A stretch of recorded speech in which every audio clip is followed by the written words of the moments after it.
The youthful president, Ibrahim Traoré, walked the corridors of the presidential palace, each foot sounding like a drum announcing change. He had won power on the promise of restoring respect to his people, but he was well aware that the wounds of colonial pillage remained open. In his office, surrounded by comprehensive maps of the country's gold mines, he planned his speech for the United Nations General Assembly. It was there that he would give his message to the world. A bold and obvious condemnation of foreign countries exploiting Africa's natural resources without returning anything in exchange. Meanwhile, in Canada, Justin Trudeau straightened his tie in front of a mirror, mentally practicing diplomatic phrases for the same occasion. Behind the scenes, a group of aides discussed tactics for dealing with touchy problems, including the involvement of Canadian mining companies in Africa. Among them was Sophie Dupont, a Franco-Canadian political analyst whose grandmother was Burkinabe. She observed silently, recalling childhood recollections of Burkina Faso's natural wealth coupled with ongoing poverty. Sophie recognized a huge event was brewing, one that had the potential to transform the worldwide narrative on economic exploitation. At a mining site at Calgold in southern Burkina Faso, children played among heaps of dug earth while women washed their clothes in heavy metal-contaminated streams. On the ground, Halima Diallo, a teenage local activist, organized demonstrations against widespread exploitation.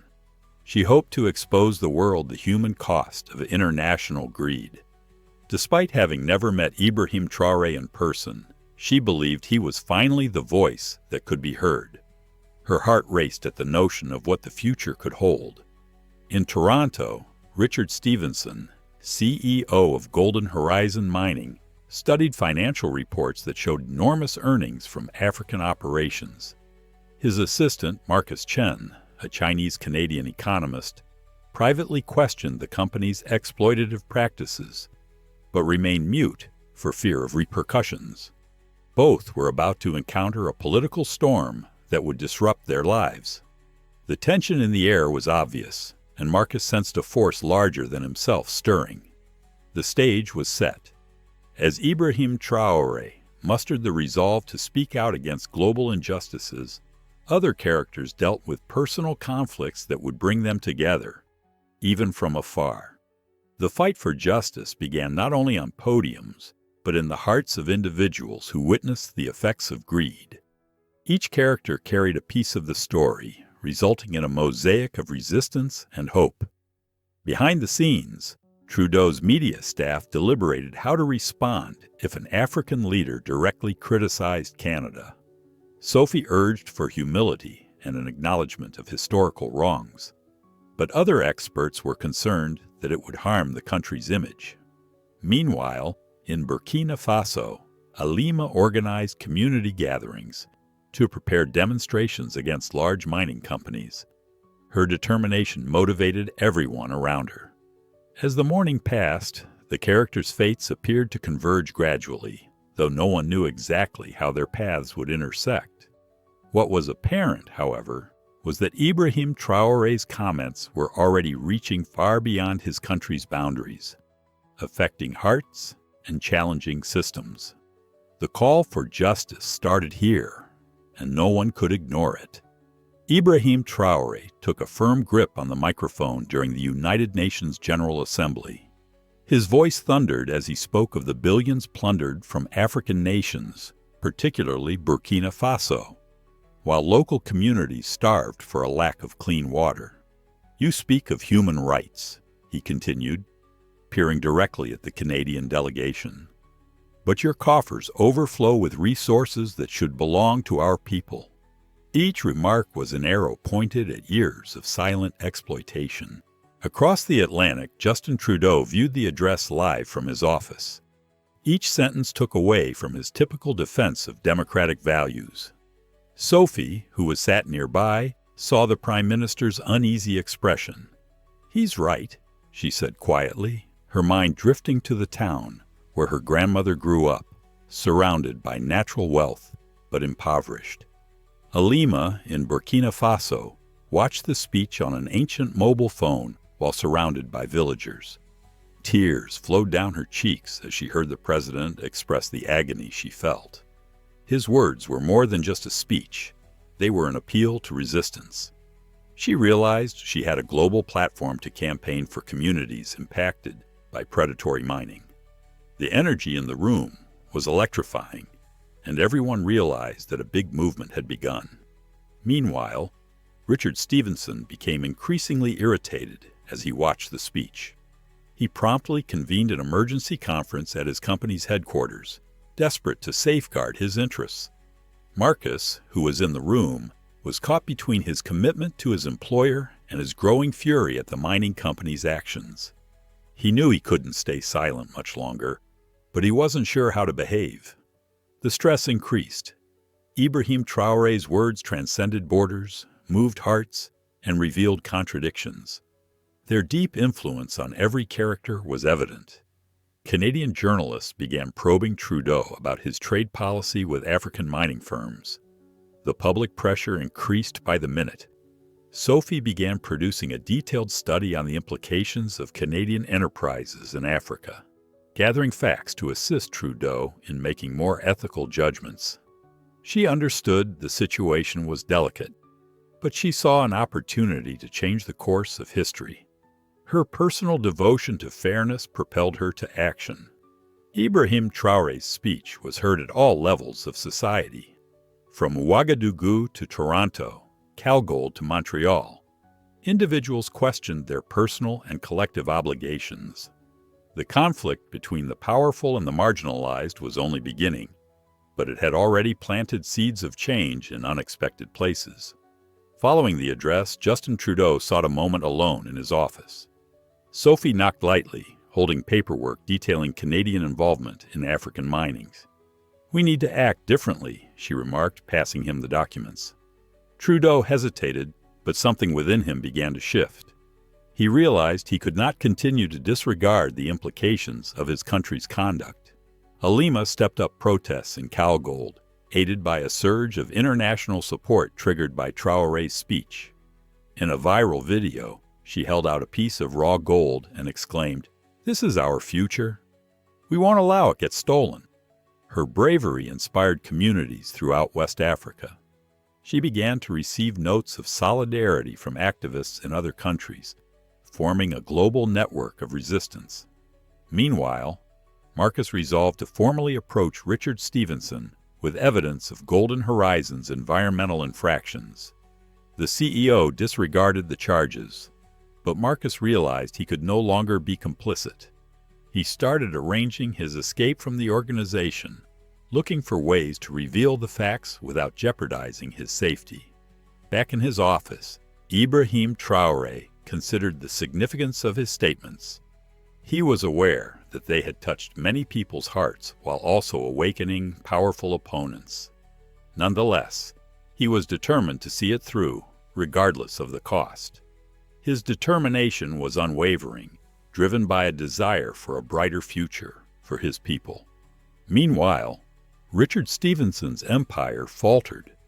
Investors began to question the company's procedures, and litigation arose in multiple nations. He fought to remain calm, but the pressure was unbearable. Marcus, on the other hand, mustered the guts to start an anonymous blog that revealed Golden Horizon's internal secrets. The characters faced critical decisions. Each decision determined the collective fate of all involved in this worldwide conflict. Despite being divided by distance, they shared a same goal: the quest of justice and transformation. Trudeau surprised the world by openly replying to Traoré's statement during an exclusive interview. Without notes, he confessed previous mistakes and offered to reassess Africa-related trade policies. His genuineness moved millions, including Sophie, who sobbed to see a Western leader show true contrition. She recognized this as a unique chance to expedite actual change. Trudeau accepted that Canada must accept responsibility not only for its current acts, but also for historical colonial wrongs. Halima organized a march to Golden Horizon's regional offices, demanding reparations for the impacted towns. The episode received widespread coverage in international media, putting additional pressure on corporations such as Stevenson's. She utilized her position to remind the world that the gold mine from African mines was more than a resource. It was the result of thousands of years of agony.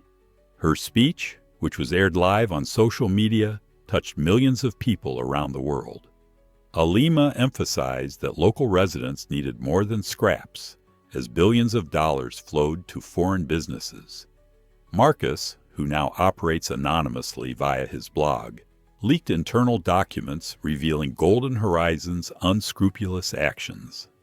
Each article quickly gained traction on social media, prompting governments and investors to reassess their financial assistance. He described how Golden Horizon bribed local officials for mining permits while neglecting environmental and social concerns. Marcus was aware that he was putting his life in danger, but he felt compelled by a higher purpose.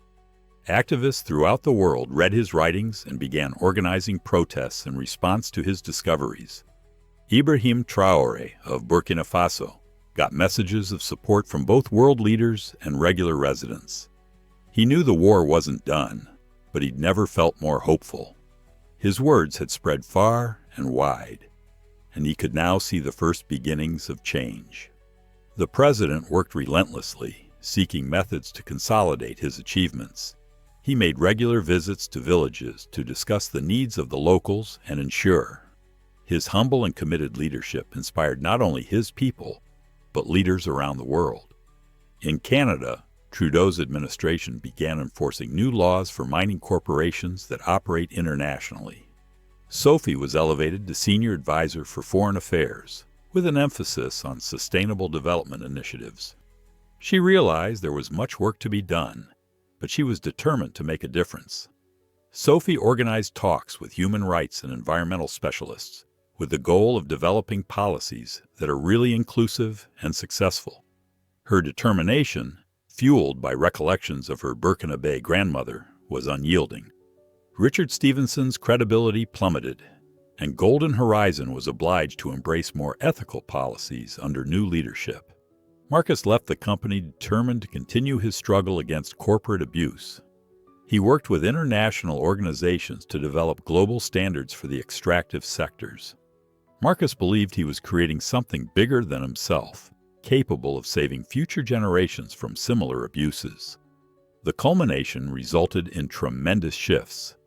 Characters who were previously apart from one another suddenly shared a common goal: the quest of justice. Despite being physically separated, they developed an invisible network of resistance and optimism. The worldwide conflict between the strong and the marginalized was far from done, but it had already planted the seeds of transformation. Each decision, word, and deed helped to shape a future in which exploitation would no longer be permitted. Trudeau implemented new laws aimed at Canadian corporations operating abroad. These included independent audits and required compensation for impacted areas. Sophie played a critical part in shaping fairer policies. She thought she was honoring her Burkinabe grandmother, who told stories about Burkina Faso's natural abundance and the pain caused by colonial exploitation. She felt proud and determined as she witnessed those stories come to life via actual actions. Halima negotiated a historic agreement between the Cal Gold community and the mining business, resulting in immediate improvements in local conditions. She traveled to Canada for environmental conferences and met Marcus in person.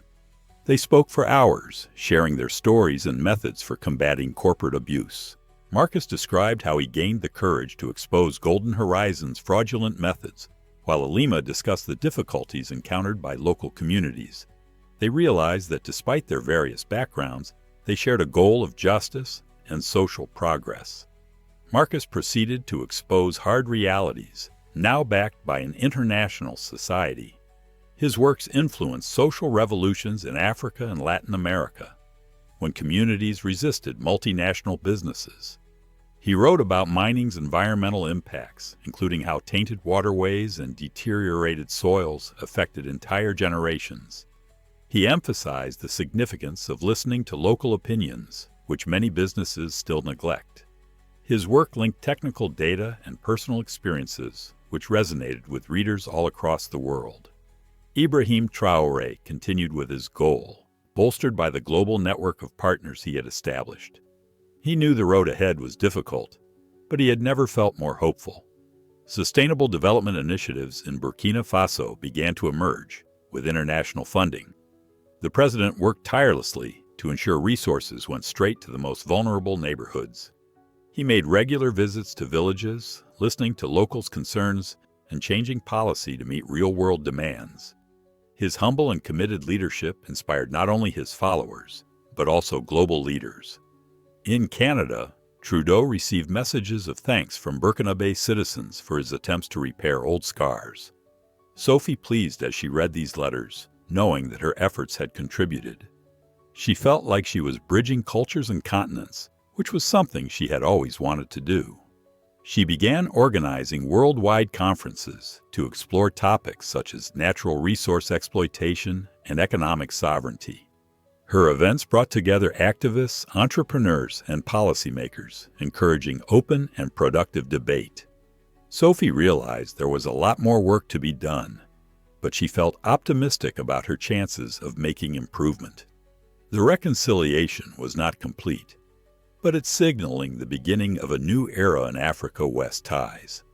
Despite not meeting in person, each character had an important role in this development. They were bits of a larger mosaic, each contributing to a more equitable, balanced future. Despite their geographical distance, their activities were interconnected, building an invisible network of resistance and transformation. It served as a poignant reminder that when individuals work together for a similar goal, their actions can have far-reaching consequences. The reforms began to take root, but everyone understood there was still a lot of work to be done. The commitment to justice and dignity persisted, propelled by the bravery of men and women who dared to question the current quo. Each win was lauded as a step towards a world in which African gold would ultimately benefit those who needed it the most. Months later, Ibrahim Traoré returned to mining sites, this time accompanied by youngsters from freshly established schools. He saw the smiles on their young faces and knew that his UN words had sown the seeds of transformation. Though there was still much work to be done, he recognized that the future was being built here, in these modest daily successes. Each child in school demonstrated that African gold could eventually help its own people. Trudeau visited Canada for an event organized by Sophie to explore the impact of new laws on foreign mining businesses. He emphasized the need of recognizing historical mistakes and behaving transparently. Sophie stood by his side, emphasizing how the reforms were already altering communities in countries such as Burkina Faso. She felt she was fulfilling her particular objective of uniting Canada and Africa through more equitable policies. Halima returned to CalGold, which is now an example for sustainable development. The mining agreement improved access to potable water, schools, and health centers. She organized community gatherings to ensure that benefits were dispersed evenly. Halima also began chronicling the shifts through social media videos, which inspired other communities to fight for their rights. Her efforts demonstrated how opposition and debate might lead to actual outcomes. Marcus proceeded to reveal hard realities, now supported by a global community. He worked with international organizations to develop ethical standards for the extractive sectors. His essays not only described corporate wrongdoing, but also provided practical remedies to correct injustices. Marcus believed he was creating something bigger than himself, capable of saving future generations. His blog became a global resource for activists and legislators. Ibrahim Traoré convened African leaders in Ouagadougou to explore coordinated efforts against economic exploitation. He emphasized the need of unity in negotiating better terms with foreign powers. Traoré understood that economic sovereignty could only be attained via collaboration among African nations. His humble and committed leadership inspired not only his followers, but also global leaders. Sophie organized international conferences in Canada to address problems such as natural resource exploitation and economic sovereignty. Her programs brought together activists, entrepreneurs, and policymakers, promoting open and productive debate. Sophie realized there was a lot more work to be done, but she felt optimistic about her chances of making improvement. She thought she was honoring her Burkinabe grandmother, who told stories about Burkina Faso's natural abundance and the pain caused by colonial exploitation. Everyone learned the same lesson. Telling the truth is always the first step towards justice, no matter how difficult it is. As a result, gold evolved to represent optimism rather than exploitation. Despite being physically isolated, each individual played an important role in the worldwide shift.